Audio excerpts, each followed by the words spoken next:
سورۃ الفاتحہ۔ سورہ فاتحہ کا تعارف، مقام نزول۔ اکثر علماء کے نزدیک سورہ فاتحہ مکہ مکرمہ میں نازل ہوئی ہے۔ امام مجاہد رحمۃ اللہ تعالی علیہ فرماتے ہیں سورہ فاتحہ مدینہ منورہ میں نازل ہوئی ہے، اور ایک قول یہ ہے کہ سورہ فاتحہ 2 مرتبہ نازل ہوئی، ایک مرتبہ مکہ مکرمہ میں اور دوسری مرتبہ مدینہ منورہ میں نازل ہوئی ہے۔ آیات، کلمات اور حروف کی تعداد، اس صورت میں ایک رکوع، 7 آیتیں، 27 کلمے اور 140 حروف ہیں۔ سورہ فاتحہ کے اسماء اور ان کی وجہ تسمیہ۔ اس سورت کے متعدد نام ہیں، اور ناموں کا زیادہ ہونا اس کی فضیلت اور شرف کی دلیل ہے۔ اس کے مشہور 15 نام یہ ہیں۔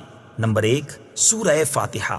سورہ فاتحہ سے قرآن پاک کی تلاوت شروع کی جاتی ہے، اور اسی سورت سے قرآن پاک لکھنے کی ابتدا کی جاتی ہے، اس لیے اسے فاتحۃ الکتاب یعنی کتاب کی ابتدا کرنے والی کہتے ہیں۔ نمبر 2، اس سورت کی ابتدا الحمدللہ سے ہوئی، اس مناسبت سے اسے سورۃ الحمد یعنی وہ سورت جس میں اللہ تعالیٰ کی حمد بیان کی گئی ہے کہتے ہیں۔ نمبر 3 اور 4، سورہ فاتحہ قرآن پاک کی اصل ہے، اس بنا پر اسے ام القرآن اور ام الکتاب کہتے ہیں۔ نمبر 5، یہ سورت نماز کی ہر رکعت میں پڑھی جاتی ہے، یا یہ سورت 2 مرتبہ نازل ہوئی ہے، اس وجہ سے اسے السبع المثانی یعنی بار بار پڑھی جانے والی یا ایک سے زائد مرتبہ نازل ہونے والی 7 آیتیں کہا جاتا ہے۔ نمبر 6، 7 اور 8، دین کے بنیادی امور کا جامع ہونے کی وجہ سے سورہ فاتحہ کو سورۃ الکنز، سورۃ الوافیہ اور سورۃ الکافیہ کہتے ہیں۔ نمبر 9 اور 10، شفا کا باعث ہونے کی وجہ سے اسے سورۃ الشفا اور سورۃ الشافیہ کہتے ہیں۔ نمبر 11، 12، 13، 14 اور 15، دعا پر مشتمل ہونے کی وجہ سے اسے سورۃ الدعاء، سورۃ تعلیم المسئلہ، سورۃ السؤال، سورۃ المناجات اور سورۃ التفویض بھی کہا جاتا ہے۔ سورہ فاتحہ کے فضائل۔ احادیث میں سورت کے بہت سے فضائل بیان کیے گئے، ان میں سے 4 فضائل بیان کرتا ہوں۔ نمبر 1، بخاری شریف کی حدیث ہے، حضرت ابو سعید بن معلہ رضی اللہ تعالی عنہ فرماتے ہیں، میں نماز پڑھ رہا تھا تو مجھے نبی کریم صلی اللہ تعالی علیہ وسلم نے بلایا، لیکن میں نے جواب نہ دیا۔ جب نماز سے فارغ ہو کر بارگاہ رسالت صلی اللہ تعالی علیہ وسلم میں حاضر ہوا، میں نے عرض کی، یا رسول اللہ صلی اللہ تعالی علیہ وسلم، میں نماز پڑھ رہا تھا۔ تاجدار رسالت صلی اللہ تعالی علیہ وسلم نے ارشاد فرمایا، کیا اللہ تعالیٰ نے یہ نہیں فرمایا، استجیبوا للہ وللرسول اذا دعاکم، اللہ اور اس کے رسول کی بارگاہ میں حاضر ہو جاؤ جب وہ تمہیں بلائیں۔ پھر ارشاد فرمایا، کیا میں تمہیں تمہارے مسجد سے نکلنے سے پہلے قرآن کریم کی سب سے عظیم سورت نہ سکھاؤں؟ پھر آپ علیہ الصلوۃ والسلام نے میرا ہاتھ پکڑ لیا۔ جب ہم نے نکلنے کا ارادہ کیا تو میں نے عرض کی، یا رسول اللہ صلی اللہ تعالی علیہ وسلم، آپ نے فرمایا تھا کہ میں ضرور تمہیں قرآن مجید کی سب سے عظمت والی سورت سکھاؤں گا۔ ارشاد فرمایا، وہ سورت الحمدللہ رب العالمین ہے، یہی 7 مثانی اور قرآن عظیم ہے جو مجھے عطا فرمائی گئی۔ نمبر 2، مسلم شریف کی حدیث ہے، حضرت عبداللہ ابن عباس رضی اللہ تعالی عنہما فرماتے ہیں، ایک فرشتہ آسمان سے نازل ہوا اور اس نے سید المرسلین صلی اللہ تعالی علیہ وسلم کی بارگاہ میں سلام پیش کر کے عرض کی، یا رسول اللہ صلی اللہ تعالی علیہ وسلم، آپ کو ان 2 نوروں کی بشارت ہو جو آپ کے علاوہ اور کسی نبی کو عطا نہیں کیے گئے، اور وہ 2 نور یہ ہیں، نمبر 1 سورہ فاتحہ، نمبر 2 سورہ بقرہ کی آخری آیتیں۔ نمبر 3، حضرت ابی بن کعب رضی اللہ تعالی عنہ سے روایت ہے، حضور پر نور صلی اللہ تعالی علیہ وسلم نے ارشاد فرمایا، اللہ تعالیٰ نے تورات اور انجیل میں ام القرآن کی مثل کوئی سورت نازل نہیں فرمائی۔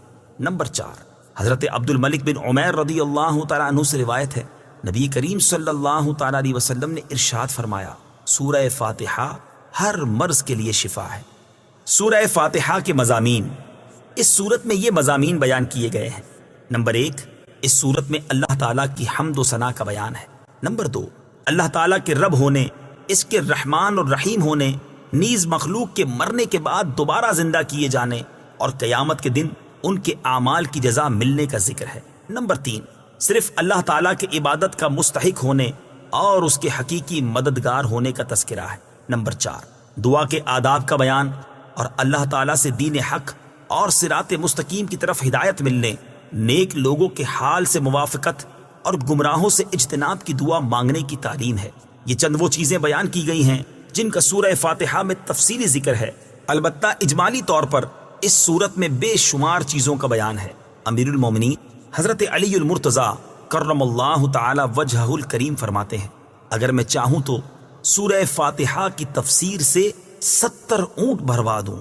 اعلیٰ حضرت امام احمد رضا خان علیہ رحمت الرحمان حضرت علی المرتضیٰ کرم اللہ تعالی وجہہ الکریم کا یہ قول نقل کرنے کے بعد فرماتے ہیں، ایک اونٹ کئے یعنی کتنے ہی من کا بوجھ اٹھاتا ہے، اور ہر من میں کئے یعنی کتنے ہزار اجزاء ہوتے ہیں۔ ان کا حساب لگایا جائے تو یہ حساب سے تقریباً 25 لاکھ جز بنتے ہیں۔ یہ فقط سورہ فاتحہ کی تفسیر ہے۔ سورہ فاتحہ سے متعلق شرعی مسائل۔ نمبر 1، نماز میں سورہ فاتحہ پڑھنا واجب ہے۔ امام اور تنہا نماز پڑھنے والا اپنی زبان سے سورہ فاتحہ پڑھے گا، جبکہ مقتدی امام کے پیچھے خاموش رہے گا، اور جہری نماز میں اس کی قراءت بھی سنے گا، اور اس کا یہی عمل پڑھنے کے حکم میں ہے۔ اللہ تعالیٰ نے قرآن پاک میں تلاوت کے وقت مقتدی کو خاموش رہنے اور قراءت سننے کا حکم دیتے ہوئے ارشاد فرمایا، وَإِذَا قُرِئَ الْقُرْآنُ فَاسْتَمِعُوا لَهُ وَأَنصِتُوا لَعَلَّكُمْ تُرْحَمُونَ۔ ترجمہ، اور جب قرآن پڑھا جائے تو اسے غور سے سنو اور خاموش رہو تاکہ تم پر رحم کیا جائے۔ اور حضرت ابو موسیٰ اشعری رضی اللہ تعالی عنہ سے روایت ہے، حضور اقدس صلی اللہ تعالی علیہ وسلم نے ارشاد فرمایا، جب امام قراءت کرے تو تم خاموش رہو۔ ابن ماجہ کی ایک اور حدیث ہے، حضرت جابر بن عبداللہ رضی اللہ تعالی عنہ سے روایت ہے، نبی کریم صلی اللہ تعالی علیہ وسلم نے ارشاد فرمایا، جس شخص کا کوئی امام ہو تو امام کا پڑھنا ہی مقتدی کا پڑھنا ہے۔ ان کے علاوہ اور بہت سی احادیث میں امام کے پیچھے مقتدی کے خاموش رہنے کے بارے میں بیان کیا گیا ہے۔ امام اعظم کا مناظرہ۔ امام فخر الدین رازی رحمۃ اللہ تعالی علیہ فرماتے ہیں، مدینہ منورہ کے چند علماء امام ابو حنیفہ رضی اللہ تعالیٰ عنہ کے پاس اس غرض سے آئے کہ وہ امام کے پیچھے مقتدی کی قراءت کرنے کے معاملے میں ان سے مناظرہ کریں۔ امام ابو حنیفہ رضی اللہ تعالیٰ عنہ نے ان سے فرمایا، سب سے مناظرہ کرنا میرے لیے ممکن نہیں، آپ ایسا کریں کہ مناظرے کا معاملہ اس کے سپرد کر دیں جو آپ سب سے زیادہ علم والا ہے، تاکہ میں اس کے ساتھ مناظرہ کروں۔ انہوں نے ایک عالم کی طرف اشارہ کیا تو امام ابو حنیفہ رضی اللہ تعالیٰ عنہ نے فرمایا، کیا یہ تم سب سے زیادہ علم والا ہے؟ انہوں نے جواب دیا، ہاں۔ امام ابو حنیفہ رضی اللہ تعالیٰ عنہ نے فرمایا، کیا میرا اس کے ساتھ مناظرہ کرنا تم سب کے ساتھ مناظرہ کرنے کی طرح ہے؟ انہوں نے کہا، ہاں۔ امام ابو حنیفہ رضی اللہ تعالیٰ عنہ نے فرمایا، اس کے خلاف جو دلیل قائم ہوگی وہ گویا کہ تمہارے خلاف قائم ہوگی۔ انہوں نے جواب دیا، ہاں۔ امام ابو حنیفہ رضی اللہ تعالیٰ عنہ نے فرمایا، اگر میں اس کے ساتھ مناظرہ کروں اور دلیل میں اس پر غالب آ جاؤں تو وہ دلیل تم پر بھی لازم ہوگی؟ انہوں نے کہا، ہاں۔ امام ابو حنیفہ رضی اللہ تعالیٰ عنہ نے دریافت کیا، وہ دلیل تم پر کیسے لازم ہوگی؟ انہوں نے جواب دیا، اس لیے کہ ہم اسے اپنا امام بنانے پر راضی ہیں تو اس کی بات ہماری بات ہوگی۔ امام ابو حنیفہ رضی اللہ تعالیٰ عنہ نے فرمایا، ہم بھی تو یہی کہتے ہیں کہ جب ہم نے ایک شخص کو نماز میں اپنا امام مان لیا تو اس کا قراءت کرنا ہمارا قراءت کرنا ہے اور وہ ہماری طرف سے نائب ہے۔ امام ابو حنیفہ رضی اللہ تعالی عنہ کی یہ بات سن کر سب نے اقرار کر لیا کہ امام کے پیچھے مقتدی قراءت نہیں کرے گا۔ نمبر 2، نماز جنازہ میں خاص دعا یاد نہ ہو تو دعا کی نیت سے سورہ فاتحہ پڑھنا جائز ہے، جبکہ قراءت کی نیت سے پڑھنا جائز نہیں۔ بسم اللہ الرحمن الرحیم۔ ترجمہ، اللہ کے نام سے شروع جو نہایت مہربان رحمت والا ہے۔ بسم اللہ، اللہ کے نام سے شروع۔ تفسیر صراط الجنان میں اس کی تفسیر کچھ اس طرح ہے۔ علامہ احمد ساوی رحمۃ اللہ تعالی علیہ فرماتے ہیں، قرآن مجید کی ابتدا بسم اللہ سے اس لیے کی گئی تاکہ اللہ تعالیٰ کے بندے اس کی پیروی کرتے ہوئے ہر اچھے کام کی ابتدا بسم اللہ سے کریں، اور حدیث پاک میں بھی اچھے اور اہم کام کی ابتدا بسم اللہ سے کرنے کی ترغیب دی گئی ہے۔ چنانچہ حضرت ابو ہریرہ رضی اللہ تعالی عنہ سے روایت ہے، حضور پر نور صلی اللہ تعالی علیہ وسلم نے ارشاد فرمایا، جس اہم کام کی ابتدا بسم اللہ الرحمن الرحیم سے نہ کی گئی تو وہ ادھورا رہ جاتا ہے۔ لہٰذا تمام مسلمانوں کو چاہیے کہ وہ ہر نیک اور جائز کام کی ابتدا بسم اللہ الرحمن الرحیم سے کریں، اس کی بہت برکت ہے۔ الرحمن الرحیم، جو بہت مہربان رحمت والا ہے۔ امام فخر الدین رازی رحمت اللہ تعالی علیہ فرماتے ہیں، اللہ تعالیٰ نے اپنی ذات کو رحمان اور رحیم فرمایا تو یہ اس کی شان سے بعید ہے کہ وہ رحم نہ فرمائے۔ مروی ہے کہ ایک سائل نے بلند دروازے کے پاس کھڑے ہو کر کچھ مانگا تو اسے تھوڑا سا دے دیا گیا۔ دوسرے دن وہ ایک کلاڑا لے کر آیا اور دروازے کو توڑنا شروع کر دیا۔ اس سے کہا گیا کہ تو ایسا کیوں کر رہا ہے؟ اس نے جواب دیا، تو دروازے کو اپنی عطا کے لائق کر یا اپنی عطا کو دروازے کے لائق بنا۔ اے ہمارے اللہ عز و جل، رحمت کے سمندروں کو تیری رحمت سے وہ نسبت ہے جو ایک چھوٹے سے ذرے کو تیرے عرش سے نسبت ہے، اور تو نے اپنی کتاب کی ابتدا میں اپنے بندوں پر اپنی رحمت کی صفت بیان کی، اس لیے ہمیں اپنی رحمت اور فضل سے محروم نہ رکھنا۔ بسم اللہ سے متعلق چند شرعی مسائل۔ علماء کرام نے بسم اللہ سے متعلق بہت سے شرعی مسائل بیان کیے ہیں، ان میں سے چند بیان کرتا ہوں۔ نمبر 1، جو بسم اللہ ہر سورت کے شروع میں لکھی ہوئی ہے یہ پوری آیت ہے، اور جو سورہ نمل کی آیت نمبر 30 میں ہے وہ اس آیت کا ایک حصہ ہے۔ نمبر 2، بسم اللہ ہر سورت کے شروع کی آیت نہیں ہے بلکہ پورے قرآن کی ایک آیت ہے، جسے ہر سورت کے شروع میں لکھ دیا گیا تاکہ دو سورتوں کے درمیان فاصلہ ہو جائے۔ اسی لیے سورت کے اوپر امتیازی شان میں بسم اللہ لکھی جاتی ہے، آیات کی طرح ملا کر نہیں لکھتے، اور امام جہری نمازوں میں بسم اللہ آواز سے نہیں پڑھتا۔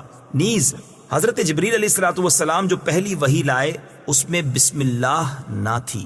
نمبر 3، تراویح پڑھانے والے کو چاہیے کہ وہ کسی ایک سورت کے شروع میں بسم اللہ آواز سے پڑھے تاکہ ایک آیت رہ نہ جائے۔ نمبر 4، تلاوت شروع کرنے سے پہلے اعوذ باللہ من الشیطان الرجیم پڑھنا سنت ہے، لیکن اگر شاگرد استاد سے قرآن مجید پڑھ رہا ہو تو اس کے لیے سنت نہیں۔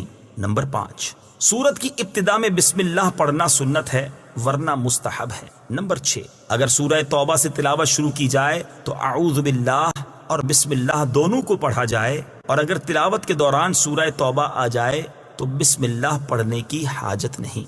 الحمد للہ رب العالمین۔ ترجمہ، سب تعریفیں اللہ کے لیے ہیں جو تمام جہان والوں کا پالنے والا ہے۔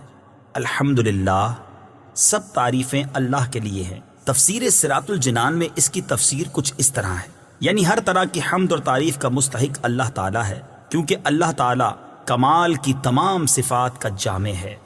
حمد اور شکر کی تعریف۔ حمد کا معنی ہے کسی کی اختیاری خوبیوں کی بنا پر اس کی تعریف کرنا، اور شکر کی تعریف یہ ہے کہ کسی کے احسان کے مقابلے میں زبان، دل یا اعضاء سے اس کی تعظیم کرنا۔ اور ہم چونکہ اللہ عز و جل کی حمد عام طور پر اس کے احسانات کے پیش نظر کرتے ہیں، اس لیے ہماری یہ حمد شکر بھی ہوتی ہے۔ اللہ تعالیٰ کی حمد و ثنا کرنے کے فضائل۔ احادیث میں اللہ تعالیٰ کی حمد و ثنا کرنے کے بہت فضائل بیان کیے گئے ہیں، ان میں سے 3 فضائل پیش کرتا ہوں۔ نمبر 1، مسلم شریف کی حدیث ہے، حضرت انس بن مالک رضی اللہ تعالی عنہ سے روایت ہے، نبی اکرم صلی اللہ تعالی علیہ وسلم نے ارشاد فرمایا، اللہ تعالیٰ بندے کی اس بات سے خوش ہوتا ہے کہ وہ کچھ کھائے تو اللہ تعالیٰ کی حمد کرے، اور کچھ پیے تو اللہ تعالیٰ کی حمد کرے۔ نمبر 2، ابن ماجہ کی حدیث ہے، حضرت جابر بن عبداللہ رضی اللہ تعالی عنہ سے روایت ہے، حضور پر نور صلی اللہ تعالی علیہ وسلم نے ارشاد فرمایا، سب سے افضل ذکر لا الہ الا اللہ ہے، اور سب سے افضل دعا الحمدللہ ہے۔ نمبر 3، ابن ماجہ ہی کی حدیث ہے، حضرت انس بن مالک رضی اللہ تعالی عنہ سے روایت ہے، حضور اقدس صلی اللہ تعالی علیہ وسلم نے ارشاد فرمایا، جب اللہ تعالیٰ اپنے بندے پر کوئی نعمت نازل فرماتا ہے اور وہ نعمت ملنے پر الحمدللہ کہتا ہے تو یہ حمد اللہ تعالیٰ کے نزدیک اس دی گئی نعمت سے زیادہ افضل ہے۔ حمد سے متعلق شرعی حکم۔ خطبے میں حمد واجب، کھانے کے بعد مستحب، چھینک آنے کے بعد سنت، حرام کام کے بعد حرام، اور بعض صورتوں میں کفر ہے۔ للہ، اللہ کے لیے۔ اللہ اس ذات اعلیٰ کا عظمت والا نام ہے جو تمام کمال والی صفتوں کی جامع ہے۔ اور بعض مفسرین نے اس لفظ کے معنی بھی بیان کیے، جیسے اس کا ایک معنی ہے عبادت کا مستحق، دوسرا معنی ہے وہ ذات جس کی معرفت میں عقلیں حیران ہیں، تیسرا معنی ہے وہ ذات جس کی بارگاہ میں سکون حاصل ہوتا ہے، اور چوتھا معنی ہے وہ ذات کہ مصیبت کے وقت جس کی پناہ تلاش کی جائے۔ رب العالمین، جو سارے جہان والوں کا مالک ہے۔ تفسیر صراط الجنان میں اس کی تفسیر کچھ اس طرح ہے، لفظ رب کے کئی معنی ہیں، جیسے سید، مالک، معبود، ثابت، مصلح اور بتدریج مرتبہ کمال تک پہنچانے والا، اور اللہ تعالیٰ کے علاوہ ہر موجود چیز کو عالم کہتے ہیں، اور اس میں تمام مخلوقات داخل ہیں۔ الرحمن الرحیم۔ ترجمہ: بہت مہربان، رحمت والا۔ الرحمن، بہت مہربان۔ تفسیر صراط الجنان میں اس کی تفسیر کچھ اس طرح ہے، رحمان اور رحیم اللہ تعالیٰ کے دو صفاتی نام ہیں۔ رحمان کا معنی ہے نعمتیں عطا کرنے والی وہ ذات جو بہت زیادہ رحمت فرمائے، اور رحیم کا معنی ہے بہت رحمت فرمانے والا۔ یاد رہے کہ حقیقی طور پر نعمت عطا فرمانے والی ذات اللہ تعالیٰ کی ہے، کہ وہی تنہا ذات ہے جو اپنی رحمت کا بدلہ طلب نہیں فرماتی۔ ہر چھوٹی بڑی، ظاہری، باطنی، جسمانی، روحانی، دنیاوی اور اخروی نعمت اللہ تعالیٰ ہی عطا فرماتا ہے، اور دنیا میں جس شخص تک جو نعمت پہنچتی ہے وہ اللہ تعالیٰ کی رحمت ہی سے ہے، کیونکہ کسی کے دل میں رحم کا جذبہ پیدا کرنا، رحم کرنے پر قدرت دینا، نعمت کو وجود میں لانا، دوسرے کا اس نعمت سے فائدہ اٹھانا اور فائدہ اٹھانے کے لیے اعضاء کی سلامتی عطا کرنا، یہ سب اللہ تعالیٰ کی طرف سے ہی ہے۔ اللہ تعالیٰ کی وسیع رحمت دیکھ کر گناہوں پر بے باک نہیں ہونا چاہیے۔ ابو عبداللہ محمد بن احمد قرطبی رحمت اللہ تعالیٰ علیہ فرماتے ہیں، اللہ تعالیٰ نے رب العالمین کے بعد اپنے دو اوصاف رحمان اور رحیم بیان فرمائے۔ اس کی وجہ یہ ہے کہ جب اللہ تعالیٰ نے فرمایا کہ وہ رب العالمین ہے، تو اس سے سننے اور پڑھنے والے کے دل میں اللہ تعالیٰ کی عظمت کی وجہ سے اس کا خوف پیدا ہوا، تو اس کے ساتھ ہی اللہ تعالیٰ کے دو اوصاف رحمان اور رحیم ذکر کر دیے گئے، جن کے ضمن میں اللہ تعالیٰ کی اطاعت کرنے کی ترغیب ہے۔ یوں ترہیب اور ترغیب دونوں کا بیان ہو گیا، تاکہ بندہ اللہ تعالیٰ کی اطاعت کرنے کی طرف اچھی طرح راغب ہو اور اس کی نافرمانی کرنے سے رکنے کی خوب کوشش کرے۔ قرآن مجید میں اور مقامات پر اللہ تعالیٰ کی رحمت اور اس کے عذاب دونوں کو واضح طور پر ایک ساتھ ذکر کیا گیا ہے۔ چنانچہ اللہ تعالیٰ ارشاد فرماتا ہے، نبئ عبادی انی انا الغفور الرحیم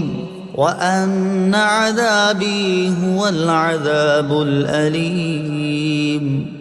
ترجمہ: میرے بندوں کو خبر دو کہ بے شک میں ہی بخشنے والا مہربان ہوں، اور بے شک میرا ہی عذاب دردناک عذاب ہے۔ اور ارشاد فرمایا، غافر الذنب وقابل التوب شدید العقاب ذی الطول لا الہ الا هو الیہ المصیر۔ ترجمہ: گناہ بخشنے والا اور توبہ قبول کرنے والا، سخت عذاب دینے والا، بڑے انعام عطا فرمانے والا ہے، اس کے سوا کوئی معبود نہیں، اسی کی طرف پھرنا ہے۔ نیز حضرت ابو ہریرہ رضی اللہ تعالی عنہ سے روایت ہے، رسول اللہ صلی اللہ تعالی علیہ وسلم نے ارشاد فرمایا، اگر مومن جان لیتا کہ اللہ تعالیٰ کے پاس کتنا عذاب ہے تو کوئی بھی اس کی جنت کی امید نہ رکھتا، اور اگر کافر جان لیتا کہ اللہ تعالیٰ کے پاس کتنی رحمت ہے تو اس کی جنت سے کوئی نا امید نہ ہوتا۔ لہٰذا ہر مسلمان کو چاہیے کہ وہ امید اور خوف کے درمیان رہے، اور اللہ تعالیٰ کی رحمت کی وسعت دیکھ کر گناہوں پر بے باک نہ ہو، اور نہ ہی اللہ تعالیٰ کے عذاب کی شدت دیکھ کر اس کی رحمت سے مایوس ہو۔ کسی کو رحمان اور رحیم کہنے کے بارے میں شرعی حکم، اللہ تعالیٰ کے علاوہ کسی اور کو رحمان کہنا جائز نہیں، جبکہ رحیم کہا جا سکتا ہے، جیسے قرآن مجید میں اللہ تعالیٰ نے اپنے حبیب صلی اللہ تعالیٰ علیہ وسلم کو بھی رحیم فرمایا ہے۔ چنانچہ ارشاد باری تعالیٰ ہے، لقد جاءكم رسول من أنفسكم عزيز عليه ما عنتم حريص عليكم بالمؤمنين رؤوف رحيم۔ ترجمہ: بے شک تمہارے پاس تم میں سے وہ عظیم رسول تشریف لے آئے جن پر تمہارا مشقت میں پڑنا بہت بھاری گزرتا ہے۔ وہ تمہاری بھلائی کے نہایت چاہنے والے، مسلمانوں پر بہت مہربان، رحمت فرمانے والے ہیں۔ مالک یوم الدین، ترجمہ: جزا کے دن کا مالک۔ مالک یوم الدین، جزا کے دن کا مالک۔ تفسیر صراط الجنان میں اس کی تفسیر کچھ اس طرح ہے: جزا کے دن سے مراد قیامت کا دن ہے کہ اس دن نیک اعمال کرنے والے مسلمانوں کو ثواب ملے گا اور گناہ گاروں اور کافروں کو سزا ملے گی، جبکہ مالک اسے کہتے ہیں جو اپنی ملکیت میں موجود چیزوں میں جیسے چاہے تصرف کرے۔ اللہ تعالیٰ اگرچہ دنیا اور آخرت دونوں کا مالک ہے، لیکن یہاں قیامت کے دن کو بطور خاص اس لیے ذکر کیا تاکہ اس دن کی اہمیت دل میں بیٹھے۔ نیز دنیا کے مقابلے میں آخرت میں اللہ تعالیٰ کے مالک ہونے کا ظہور زیادہ ہوگا، کیونکہ اس دن کسی کے پاس ظاہری سلطنت بھی نہ ہوگی جو اللہ تعالیٰ نے دنیا میں لوگوں کو عطا فرمائی تھی۔ اس لیے یہاں خاص طور پر قیامت کے دن کی ملکیت کا ذکر کیا گیا۔ ایاک نعبد و ایاک نستعین، ترجمہ: ہم تیری ہی عبادت کرتے ہیں اور تجھ ہی سے مدد چاہتے ہیں۔ ایاک نعبد و ایاک نستعین، ہم تیری ہی عبادت کرتے ہیں اور تجھ ہی سے مدد چاہتے ہیں۔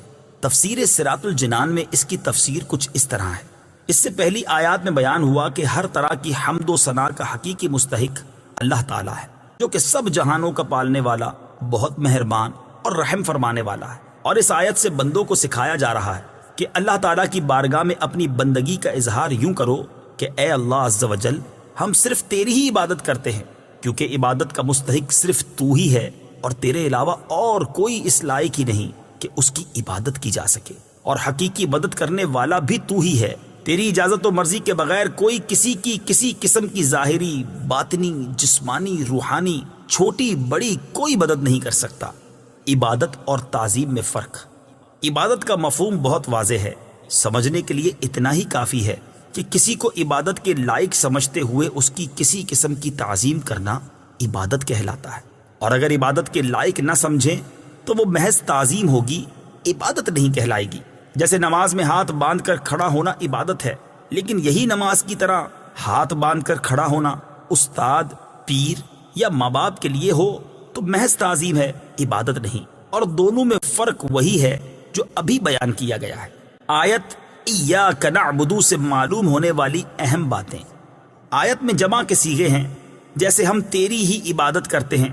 اس سے معلوم ہوا کہ نماز جماعت کے ساتھ ادا کرنی چاہیے، اور دوسروں کو بھی عبادت کرنے میں شریک کرنے کا فائدہ یہ ہے کہ گناہ گاروں کی عبادتیں اللہ تعالیٰ کی بارگاہ کے محبوب اور مقبول بندوں کی عبادتوں کے ساتھ جمع ہو کر قبولیت کا درجہ پا لیتی ہیں۔ نیز یہ بھی معلوم ہوا کہ اللہ تعالیٰ کی بارگاہ میں اپنی حاجت عرض کرنے سے پہلے اپنی بندگی کا اظہار کرنا چاہیے۔ امام عبداللہ بن احمد نصفی رحمۃ اللہ تعالی علیہ فرماتے ہیں، عبادت کو مدد طلب کرنے سے پہلے ذکر کیا گیا، کیونکہ حاجت طلب کرنے سے پہلے اللہ تعالیٰ کی بارگاہ میں وسیلہ پیش کرنا قبولیت کے زیادہ قریب ہے۔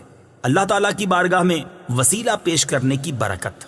ہر مسلمان کو چاہیے کہ وہ اللہ تعالیٰ کی بارگاہ میں کسی کا وسیلہ پیش کر کے اپنی حاجات کے لیے دعا کیا کرے، تاکہ اس وسیلے کے صدقے دعا جلد مقبول ہو جائے۔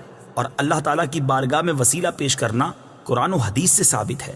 چنانچہ وسیلے کے بارے میں اللہ تعالیٰ ارشاد فرماتا ہے، یا ایہا الذین آمنوا اتقوا اللہ وابتغوا الیہ الوسیلہ۔ ترجمہ: اے ایمان والو، اللہ سے ڈرو اور اس کی طرف وسیلہ ڈھونڈو۔ اور سنن ابن ماجہ میں ہے کہ ایک نابینا صحابی بارگاہ رسالت صلی اللہ تعالیٰ علیہ وسلم میں حاضر ہو کر دعا کے طالب ہوئے، تو آپ صلی اللہ تعالیٰ علیہ وسلم نے انہیں اس طرح دعا مانگنے کا حکم دیا، اللہم انی اسألک واتوجہ الیک بمحمد نبی الرحمہ یا محمد انی قد توجہت بک الی ربی فی حاجتی هذه لتقضى اللہم فشفعہ فی۔ اے اللہ عز و جل، میں تجھ سے سوال کرتا ہوں اور تیری طرف نبی رحمت حضرت محمد صلی اللہ تعالیٰ علیہ وسلم کے ساتھ متوجہ ہوتا ہوں۔ اے محمد صلی اللہ تعالیٰ علیہ وسلم، میں نے آپ صلی اللہ تعالیٰ علیہ وسلم کے وسیلے سے اپنے رب عز و جل کی طرف اپنی اس حاجت میں توجہ کی تاکہ میری حاجت پوری کر دی جائے۔ اے اللہ عز و جل، پس تو میرے لیے حضور صلی اللہ تعالی علیہ وسلم کی شفاعت قبول فرما۔ حدیث پاک میں مذکور لفظ یا محمد سے متعلق ضروری وضاحت۔ اعلیٰ حضرت امام احمد رضا خان علیہ رحمۃ الرحمان فرماتے ہیں، علماء تصریح فرماتے ہیں، حضور اقدس صلی اللہ تعالی علیہ وسلم کو نام لے کر ندا کرنی حرام ہے، اور یہ بات واقعی محل انصاف ہے۔ جسے اس کا مالک و مولا تبارک و تعالی نام لے کر نہ پکارے تو غلام کی کیا مجال کہ وہ راہ ادب سے تجاوز کرے۔ بلکہ امام زین الدین مراغی وغیرہ محققین نے فرمایا، اگر یہ لفظ کسی دعا میں وارد ہو جو خود نبی اکرم صلی اللہ تعالی علیہ وسلم نے تعلیم فرمائی ہو، جیسے دعائے یا محمد انی توجہت بکا الی ربی، تاہم اس کی جگہ یا رسول اللہ یا نبی اللہ کہنا چاہیے۔ حالانکہ الفاظ دعا میں حتی الوسع تغییر نہیں کی جاتی۔ یہ مسئلہ مہمہ یعنی اہم ترین مسئلہ جس سے اکثر اہل زمانہ غافل ہے، واجب الحفظ ہے۔ وَإِيَّاكَ نَسْتَعِينُ، اور تجھ ہی سے مدد چاہتے ہیں۔ تفسیر صراط الجنان میں اس کی تفسیر کچھ اس طرح ہے۔ اس آیت میں بیان کیا گیا کہ مدد طلب کرنا خواہ واسطے کے ساتھ ہو یا واسطے کے بغیر ہو، ہر طرح سے اللہ تعالیٰ کے ساتھ خاص ہے، اور اللہ تعالیٰ کی ذات ہی ایسی ہے جس سے حقیقی طور پر مدد طلب کی جائے۔ اعلیٰ حضرت امام احمد رضا خان علیہ رحمۃ الرحمان فرماتے ہیں، حقیقی مدد طلب کرنے سے مراد یہ ہے کہ جس سے مدد طلب کی جائے اسے بالذات قادر، مستقل مالک اور غنی بے نیاز جانا جائے کہ وہ اللہ تعالیٰ کی عطا کے بغیر خود اپنی ذات سے اس کام یعنی مدد کرنے کی قدرت رکھتا ہے۔ اللہ تعالیٰ کے علاوہ کسی اور کے بارے میں یہ عقیدہ رکھنا ہر مسلمان کے نزدیک شرک ہے، اور کوئی مسلمان اللہ تعالیٰ کے علاوہ کسی اور کے بارے میں ایسا عقیدہ نہیں رکھتا، اور اللہ تعالیٰ کے مقبول بندوں کے بارے میں مسلمان یہ عقیدہ رکھتا ہے کہ وہ اللہ تعالیٰ کی بارگاہ تک پہنچنے کے لیے واسطہ اور حاجات پوری ہونے کا وسیلہ اور ذریعہ ہیں۔ تو جس طرح حقیقی وجود کہ کسی کے پیدا کیے بغیر خود اپنی ذات سے موجود ہونا اللہ تعالیٰ کے ساتھ خاص ہے، اس کے باوجود کسی کو موجود کہنا اس وقت تک شرک نہیں جب تک وہی حقیقی وجود مراد نہ لیا جائے۔ یوں ہی حقیقی علم کہ کسی کی عطا کے بغیر خود اپنی ذات سے ہو، اور حقیقی تعلیم کہ کسی چیز کی محتاجی کے بغیر از خود کسی کو سکھانا اللہ تعالیٰ کے ساتھ خاص ہے، اس کے باوجود دوسرے کو عالم کہنا یا اس سے علم طلب کرنا اس وقت تک شرک نہیں ہو سکتا جب تک وہی اصلی معنی مقصود نہ ہو۔ تو اسی طرح کسی سے مدد طلب کرنے کا معاملہ ہے کہ اس کا حقیقی معنی اللہ تعالیٰ کے ساتھ خاص ہے، اور وسیلہ و واسطہ کے معنی میں اللہ تعالیٰ کے علاوہ کے لیے ثابت ہے اور حق ہے، بلکہ یہ معنی تو غیر خدا ہی کے لیے خاص ہیں، کیونکہ اللہ تعالیٰ وسیلہ اور واسطہ بننے سے پاک ہے۔ اس سے اوپر کون ہے کہ یہ اس کی طرف وسیلہ ہوگا، اور اس کے سوا حقیقی حاجت روا کون ہے کہ یہ بیچ میں واسطہ بنے گا؟ بد مذہبوں کی طرف سے ہونے والا ایک اعتراض ذکر کر کے اس کے جواب میں فرماتے ہیں، یہ نہیں ہو سکتا کہ خدا سے توسل کر کے اسے کسی کے یہاں وسیلہ اور ذریعہ بنایا جائے۔ اس وسیلہ بننے کو ہم اولیاء کرام سے مانگتے ہیں کہ وہ دربار الہی میں ہمارا وسیلہ، ذریعہ اور قضائے حاجات کا واسطہ ہو جائیں۔ اس بے وقوفی کے سوال کا جواب اللہ تعالیٰ نے اس آیت کریمہ میں دیا ہے۔ وَلَوْ أَنَّهُمْ إِذْ ظَلَمُوا أَنفُسَهُمْ جَاءُوكَ فَاسْتَغْفَرُوا اللَّهَ واستغفر لهم الرسول لوجدوا الله توابا رحيما۔ ترجمہ، اور جب وہ اپنی جانوں پر ظلم یعنی گناہ کر کے تیرے پاس حاضر ہوں اور اللہ سے معافی چاہیں اور معافی مانگیں ان کے لیے رسول، تو بے شک اللہ کو توبہ قبول کرنے والا مہربان پائیں گے۔ کیا اللہ تعالیٰ اپنے آپ نہیں بخش سکتا تھا؟ پھر کیوں یہ فرمایا کہ اے نبی تیرے پاس حاضر ہوں اور تو اللہ سے ان کی بخشش چاہے تو یہ دولت و نعمت پائیں؟ یہی ہمارا مطلب ہے جو قرآن کی آیت صاف فرما رہی ہے۔ زیر تفسیر آیت کریمہ کے بارے میں مزید تفصیل جاننے کے لیے فتاوی رضویہ کی 21ویں جلد میں موجود اعلیٰ حضرت امام احمد رضا خان علیہ رحمۃ الرحمان کا رسالہ برکات الامداد لأہل الاستمداد یعنی مدد طلب کرنے والوں کے لیے امداد کی برکتیں، اس کا مطالعہ فرمائیں۔ اللہ تعالیٰ کی عطا سے بندوں کا مدد کرنا اللہ تعالیٰ ہی کا مدد کرنا ہوتا ہے۔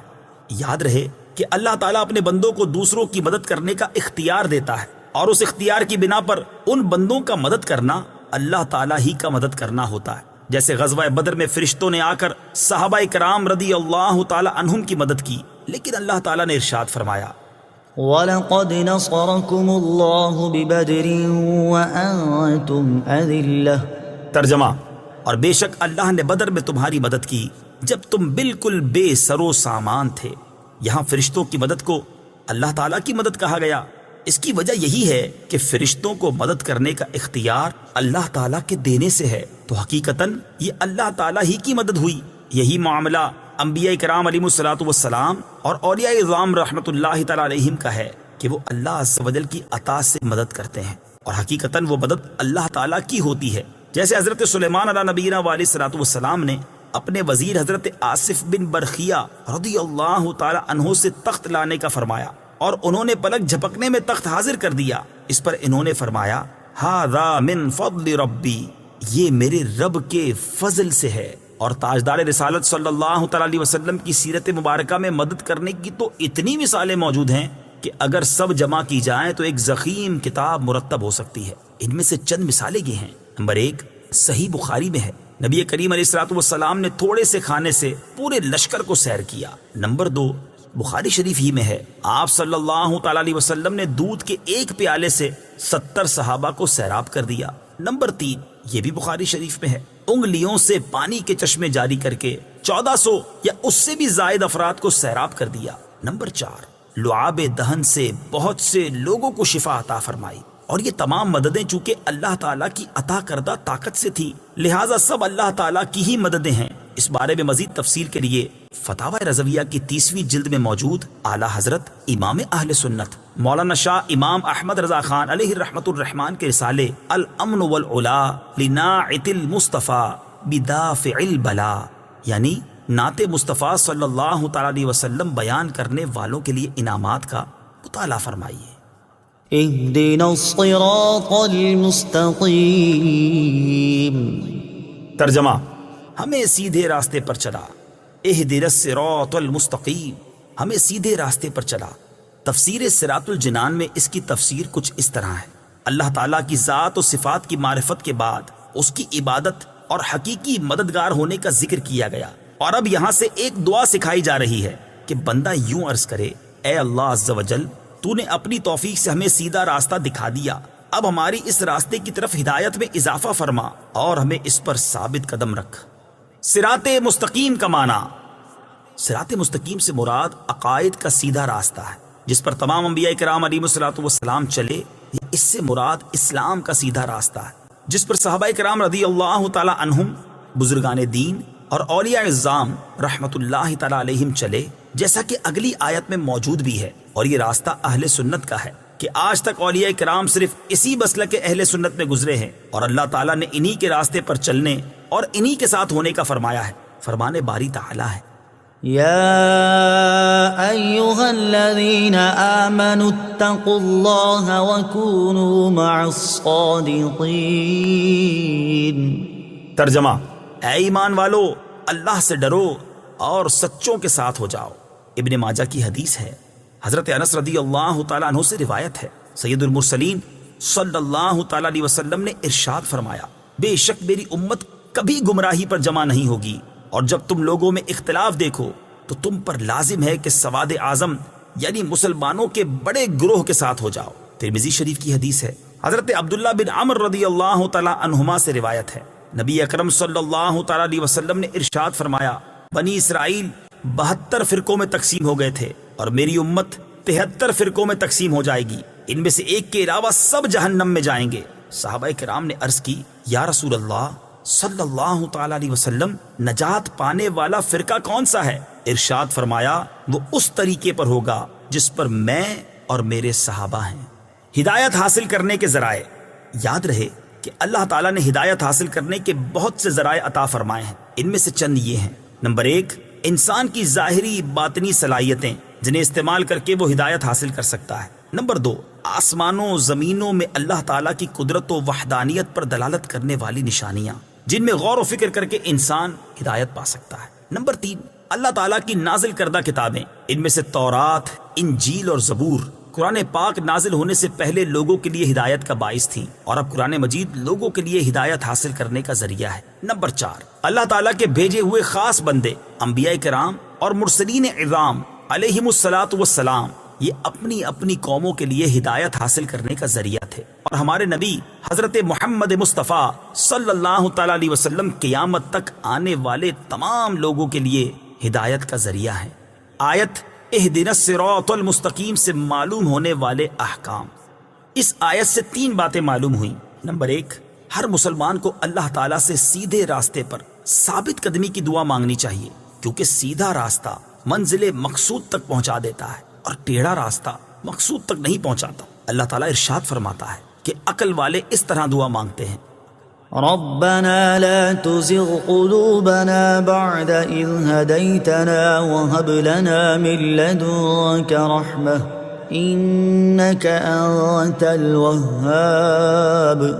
ترجمہ، اے ہمارے رب، تو نے ہمیں ہدایت عطا فرمائی ہے، اس کے بعد ہمارے دلوں کو ٹیڑھا نہ کر اور ہمیں اپنے پاس سے رحمت عطا فرما، بے شک تو بڑا عطا فرمانے والا ہے۔ ترمذی شریف کی حدیث ہے، حضرت انس رضی اللہ تعالی عنہ فرماتے ہیں، حضور پرنور صلی اللہ تعالی علیہ وسلم کثرت سے یہ دعا فرمایا کرتے تھے، یا مقلب القلوب ثبت قلبی علی دینک، اے دلوں کو پھیرنے والے میرے دل کو اپنے دین پر ثابت قدم رکھ۔ تو میں نے عرض کی، یا رسول اللہ صلی اللہ تعالی علیہ وسلم، ہم آپ پر اور جو کچھ آپ لائے ہیں اس پر ایمان رکھتے ہیں، تو کیا آپ کو ہمارے بارے میں کوئی خوف ہے؟ رسول پاک صلی اللہ تعالی علیہ وسلم نے ارشاد فرمایا، ہاں بے شک دل اللہ تعالیٰ کی شان کے لائق اس کی انگلیوں میں سے 2 انگلیوں کے درمیان ہیں، وہ جیسے چاہتا ہے انہیں پھیر دیتا ہے۔ نمبر 2، عبادت کرنے کے بعد بندے کو دعا میں مشغول ہونا چاہیے۔ نمبر 3، صرف اپنے لیے دعا نہیں مانگنی چاہیے بلکہ سب مسلمانوں کے لیے دعا مانگنی چاہیے، کہ اس طرح دعا زیادہ قبول ہوتی ہے۔ صراط الذين أنعمت عليهم غير المغضوب عليهم ولا الضالين۔ ترجمہ، ان لوگوں کا راستہ جن پر تو نے احسان کیا، نہ کہ ان کا راستہ جن پر غضب ہوا اور نہ بہکے ہوئوں کا۔ صراط الذین انعمت علیہم، ان لوگوں کا راستہ جن پر تو نے احسان کیا۔ تفسیر صراط الجنان میں اس کی تفسیر کچھ اس طرح ہے، یہ جملہ اس سے پہلی آیت کی تفسیر ہے کہ صراط مستقیم سے مراد ان لوگوں کا راستہ ہے جن پر اللہ تعالیٰ نے احسان و انعام فرمایا، اور جن لوگوں پر اللہ تعالیٰ نے اپنا فضل و احسان فرمایا ہے ان کے بارے میں ارشاد فرماتا ہے، ومن يطع الله والرسول فأولئك مع الذين أنعم الله عليهم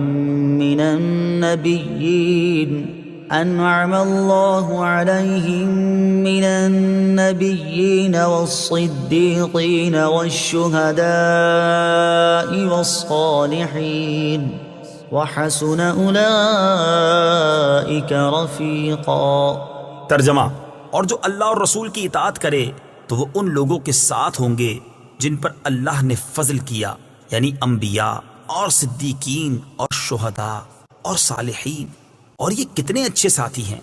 آیت صراط الذین انعمت علیہم سے معلوم ہونے والے مسائل۔